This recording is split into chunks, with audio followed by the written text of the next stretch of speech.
Вялікі матч, асаблівы вечар, эмацыйная і натхняльная сустрэча. Менавіта так потым характарызуюць гульню ў цэлым нават не фанаты, а самі гандбалісты Мяшкоў Брэст і галоўны трэнер брэсцкай каманды Рауль Алонса. Па напружанасці сустрэча з магутным супернікам французскім ПСЖ абавязкова ўводзіў у гандбольную гісторыю краіны. Чакаць ад супернікаў моцнага рыўка наперад былі цалкам гатовы спартсмены БГК. На гэта было мноства прычын і акрамя высокага статусу каманды. Улетку склад ПСЖ сур'ёзна абнавіўся, апроч усяго з-за пандэміі. Каманда 7 месяцаў правяла без афіцыйных матчаў. А калі ўпершыню пасля перапынку выйшла на гандбольнае поле, то саступіла Фленсбургу ў другім туры Лігі чэмпіёнаў. Такі вынік не мог не справакаваць французаў перад сустрэчай з Мяшкоў Брэст. Я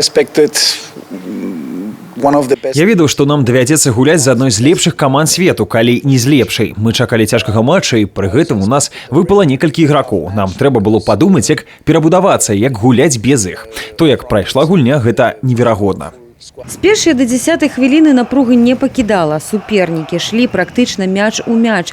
Аднак да сярэдзіны тайма падапечныя Рауля Алонса рэзка адправіліся на 3 ачкі наперад. А потым прадэманстравалі яшчэ +5. Нават пры такім адрыве каманда Мяшкоў Брэст не паслаблялася. Французы дадалі на пачатку другой паловы гульні.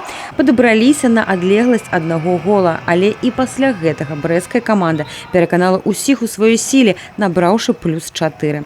Апошнія хвіліны матча гледачы, а іх, дарэчы, сабралося амаль 2700 чалавек, назіралі стоячы. Гэта красамоўна сведчыць пра непадробныя эмоцыі на арэне Вікторыі ў гэты вечар.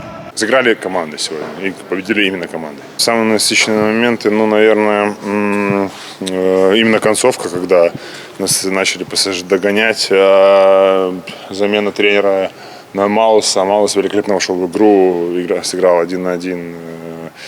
Я думаю, это в большем случае это принесло нам победу сегодня. 32-31 у матчы з французскім ПСЖ гандбалісты брэсцкай каманды Мяшкоў Брэст сталі заслужанымі пераможцамі, якія ў чарговы раз праявілі свой непахісны характар і даказалі. Магчымасці бязмежныя, галоўная воля і настойлівасць. І тады нават наймацнейшы супернік будзе пераможаны. Сафія Беражная, Алексей Рыбкін, тэлерадыёкампанія «Брэст».